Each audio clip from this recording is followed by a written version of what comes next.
Good morning, students. Today we are here with another chapter from Political Science.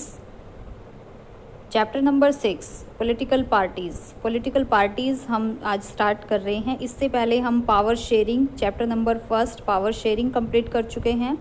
याद रखना chapter आप बार बार फिर syllabus के बारे में पूछ रहे हो तो सिविक्स के हमारे टोटल 4 चैप्टर हैं जिसमें से फर्स्ट सेकंड कंप्लीट हो चुका है। आप चैप्टर के नेम ध्यान रखना है आपने। फर्स्ट चैप्टर हमारा पावर शेयरिंग, सेकंड चैप्टर हमारा फेडरलिज्म। उसके बाद जो हमारा चैप्टर नंबर 4 है वो आपका डिलीट हो चुका है। अब हम चैप्टर नंबर 6 शुरू करेंगे। वैसे आपका ये चैप्टर नंबर 3 है, तो टोटल चैप्टर मैं बता चुकी हूँ आपको 4 हैं। तो चैप्टर नंबर 6 है आपका पॉलिटिकल पार्टीज़। आपकी बुक में चैप्टर नंबर 6 दिया हुआ है ये।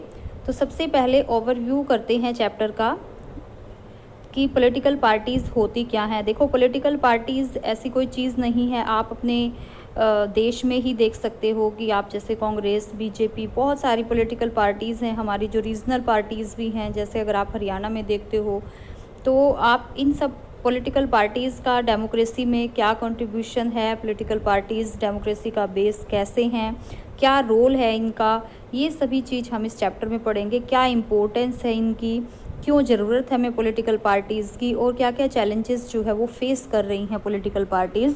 तो वो हम आज इस पूरे चैप्टर में हम 1 बाय 1 कंप्लीट करेंगे। तो in class 9th we notice the role of political parties. आपने क्लास 9th में जो है पॉलिटिकल पार्टीज़ के रोल को देखा है in the rise of democracies. जैसे जैसे डेमोक्रेसी बढ़ती गई है तो पॉलिटिकल पार्टीज़ का रोल भी बढ़ता गया है।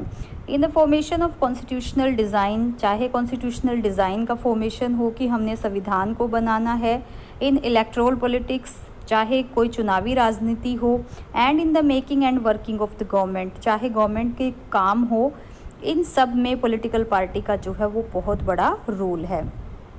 Before we concluding this tour, let us take a close look at the nature and working of political parties specially in our country. हम जो पॉलिटिकल पार्टी का रोल है वो या नेचर है उसकी क्या प्रकृति है वो अपने देश के कंटेक्स्ट में पढ़ेंगे कि हमारे देश में पॉलिटिकल पार्टीज़ का क्या रोल है। अब फर्स्ट टॉपिक आपका इसमें बनता है why do we need political party. हमें पॉलिटिकल पार्टीज़ की क्यों ज़रूरत है। स्टूडेंट, आप अपने सराउंडिंग देखते हो कि आप किसी रिमोट एरिया में अगर सपोज़ करो जाकर देखते हो तो कोई ऑर्डिनरी पर्सन है वहाँ पर, उसको डेमोक्रेसी का मीनिंग चाहे ना पता हो, उसको कॉन्स्टिट्यूशन का मीनिंग चाहे ना पता हो, लेकिन उसको पॉलिटिकल पार्टी का ज़रूर पता होता है कि उसके एरिया में कौन सी पॉलिटिकल पार्टी का ज़्यादा मतलब इफ़ेक्ट है, या कुछ भी इलेक्शन से रिलेटेड किस पॉलिटिकल पार्टी को उसको वोट देनी है।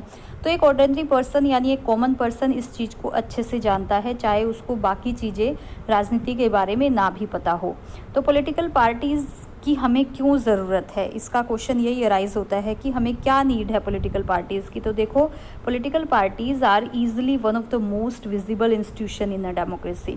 क्योंकि डेमोक्रेसी में एक दिखाई देने वाला सबसे बड़ा इंस्टीट्यूशन, सबसे बड़ी संस्था पॉलिटिकल पार्टी है। क्योंकि आज इतने बड़े बड़े देश हैं, सब डायरेक्ट गवर्नमेंट में अपना रोल प्ले नहीं कर सकते। सबके अलग अलग व्यूज़ होते हैं, अलग अलग एस्पिरेशंस होती हैं, अलग अलग इच्छाएं, आकांक्षाएं होती हैं लोगों की। तो इन सब को रिप्रेजेंट करने के लिए पॉलिटिकल पार्टीज़ का होना बहुत ज़्यादा ज़रूरी है। Parties have become identified with social and political division. जो पार्टी होती हैं उनसे एक सोशल और पॉलिटिकल डिवीज़न जो है वो अपने साथ लेके रखती हैं। मतलब जो समाज में जो, जैसा कि मैंने आपको बताया कि लोगों की अलग अलग तरह के व्यूज़, अलग अलग तरह के उनका एक जो नज़रिया होता है किसी भी चीज़ को लेकर, तो पॉलिटिकल पार्टी उसको एक रिप्रेजेंटेशन देती हैं, उसको एक मतलब बेस देती हैं, प्लेटफॉर्म देती हैं। About 100 years ago, there were a few countries of the world that had any political party.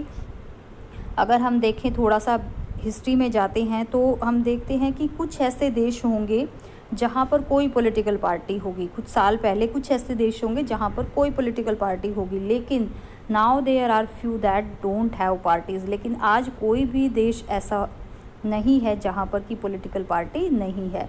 तो कहने का मतलब क्या है कि वर्ल्ड में सभी देशों ने आज डेमोक्रेसी को अडॉप्ट कर लिया है, और डेमोक्रेसी की जो सफलता है या डेमोक्रेसी का जो बेस है वो पॉलिटिकल पार्टी है। तो आज विश्व के लगभग सभी देशों में हम देखते हैं कि पॉलिटिकल पार्टी किसी न किसी फॉर्म में हमें मिलती है। स्टूडेंट, आई होप आपको ये समझ आ गया होगा। बहुत ही इंपॉर्टेंट क्वेश्चन बन जाता है, why do we need political parties, हमें पॉलिटिकल पार्टीज़ की क्यों ज़रूरत है। तो इसके काफ़ी सारे पॉइंट्स हैं, और भी बहुत सारे पॉइंट्स हैं जो आप अपनी एनसीईआरटी बुक में से राइट कर सकते हैं। उसके बाद अब हम देखते हैं मीनिंग क्या है पॉलिटिकल पार्टी का। 1 मार्क्स में कई बार पूछ लिया जाता है, बहुत इंपॉर्टेंट है कि पॉलिटिकल पार्टी का मीनिंग क्या है। तो देखिए, पॉलिटिकल पार्टी किसी एक व्यक्ति से तो नहीं बनती है। तो पॉलिटिकल पार्टी क्या होती है? A political party is a group of people who come together to contest election and hold power in the government. यानी कि पॉलिटिकल पार्टी कुछ लोगों का ऐसा ग्रुप होता है जो इकट्ठे होते हैं। किस चीज़ के लिए इकट्ठे होते हैं? टू कंटेस्ट इलेक्शन, इलेक्शन लड़ने के लिए इकट्ठे होते हैं। और इलेक्शन क्यों लड़ते हैं वो? And hold power in the government, ताकि गवर्नमेंट में वो जो पावर होती है गवर्नमेंट की, उसको ले सके। यानी एक डेमोक्रेसी की पावर किस में होती है? गवर्नमेंट में होती है, क्योंकि गवर्नमेंट जो है वो लोगों के द्वारा बनाई जाती है, रिप्रेजेंटेशन होता है लोगों का, तो लोगों की जो इच्छाएं होती हैं उनके अकॉर्डिंग काम करती है। तो उसको होल्ड करने का काम कौन करती है? पॉलिटिकल पार्टी, इलेक्शन के through. They agree on some policies. अब देखिए स्टूडेंट, जो पॉलिटिकल पार्टी, सपोज करो कुछ व्यक्ति पॉलिटिकल पार्टी से जुड़े हुए होते हैं, तो ऐसा नहीं होता कि किसी एक व्यक्ति का अलग व्यू, जैसे कोई पॉलिसीज़ बना रहे हैं, कोई भी डिसीजन ले रहे हैं, तो ये नहीं होता पॉलिटिकल पार्टी में। मतलब ज़्यादातर ये नहीं होता, कोई रेयर केस होता है कि कोई आर्ग्यूमेंट्स होता है लोगों के बीच में। अदरवाइज़ जो लोग उससे जुड़े हुए होते हैं, वो जो पॉलिसीज़ बनाते हैं, जो प्रोग्राम्स होते हैं किसी भी पार्टी के, उस पे वो सभी लोग एग्री करते हैं, क्योंकि वो एक व्यक्ति की पॉलिसीज़ या प्रोग्राम्स नहीं होते, बल्कि एक ग्रुप जो है उन प्रोग्राम्स और पॉलिसीज़ को मिलकर बनाता है सोसाइटी के लिए, with view to promoting the collective good, ताकि मतलब वो अपने आप को अच्छा साबित कर सके। क्योंकि देखा होगा, एक कंपटीशन आप देखते हो डेमोक्रेसी में, अगर आप अपने देश में ही लगाओ, तो हर पॉलिटिकल पार्टी अपनी जो पॉलिसीज़ है, अपने प्रोग्राम्स लोगों को बताती है, एक दूसरे को कम्पीट करती है, एक दूसरे को जैसे कि अगर एक पार्टी ने अपने पॉलिसीज़ प्रोग्राम को दिखा, तो दूसरी पार्टी उससे अच्छे प्रोग्राम और पॉलिसीज़ दिखाने की कोशिश करती है, ताकि वो अपने आप को प्रमोट कर सके, अपने आप को एक प्लेटफॉर्म दे सके। तो ये भी एक पॉलिटिकल पार्टी के मीनिंग में, उसके नेचर में आ जाता है, उसकी कैरेक्टरिस्टिक्स हैं। Parties reflect fundamental political division in a society. जो पार्टी होती है वो एक फंडामेंटल पॉलिटिकल डिवीज़न को दिखाती है सोसाइटी में, एक जो बुनियादी राजनीतिक विभाजन होता है उसको दिखाती है। Parties are a part of the society and thus involve partisanship. ये स्टूडेंट पार्टनरशिप नहीं है, ये पार्टीशनशिप है, आपकी बुक में सही लिखा हुआ है, इसको TI है, ये पार्टीशनशिप होता है।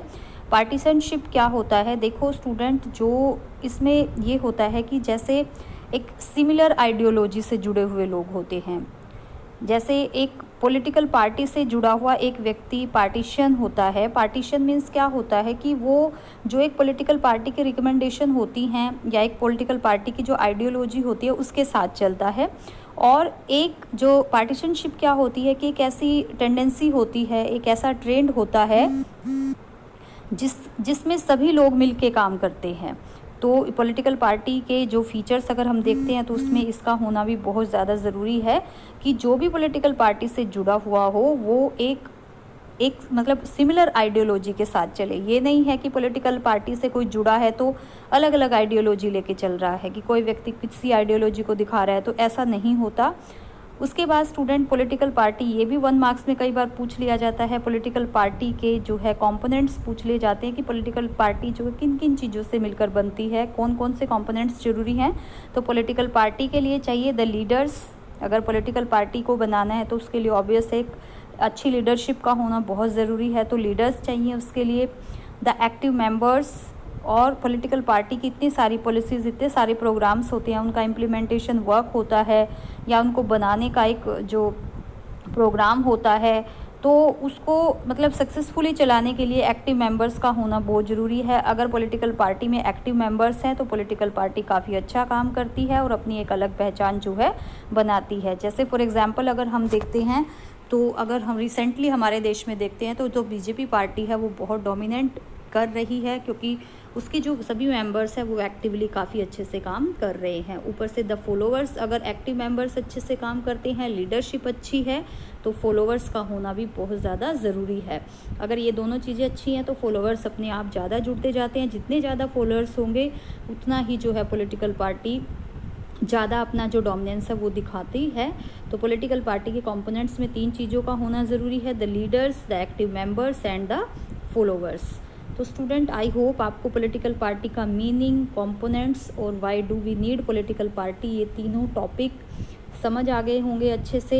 कल हम पॉलिटिकल पार्टी के जो फंक्शंस हैं वो करेंगे कि what are the major functions of a political party. एक पॉलिटिकल पार्टी के काम क्या हैं, वो क्या करती है देश में, डेमोक्रेसी के लिए क्या क्या काम जो है पॉलिटिकल पार्टी करती है। स्टूडेंट, आज हम इतना ही इस टॉपिक को करेंगे। उसके बाद एक छोटा सा मैसेज आपकी फ़ीस से रिगार्डिंग है कि आपके जो पेरेंट्स हैं वो आपकी फ़ीस 31 अगस्त से पहले डिपॉज़िट कराएं, क्योंकि आपको जैसा कि नोटिस भी दिया जा चुका है जो सीबीएसई की तरफ से है, नोटिस आपने ग्रुप में रीड कर लिया होगा कि अगर आप फ़ीस डिपॉज़िट नहीं कराते हैं तो जो आपका एकेडमिक सेशन है उसमें आपको प्रॉब्लम फेस करनी पड़ सकती है। इसके साथ साथ जो आपके जो सितंबर एग्ज़ाम हैं उन पे काफ़ी असर होगा, और आप जानते हैं कि आपकी बोर्ड की क्लास है, तो टाइमली आप अपने पेरेंट्स को इन्फॉर्म कीजिए कि वो आपकी फ़ीस जो है वो डिपॉज़िट कराएं। और अगर आपके फैमिली को फाइनेंशियल प्रॉब्लम जो है वो फेस कर रही है तो ऐसा इसके लिए भी आप जो है प्रिंसिपल सर से बात कर सकते हैं, प्रिंसिपल ऑफिस में आप विजिट कर सकते हैं उसके लिए, बट टाइमली फ़ीस जो है वो अपनी डिपॉज़िट कराएं। Thank you so much.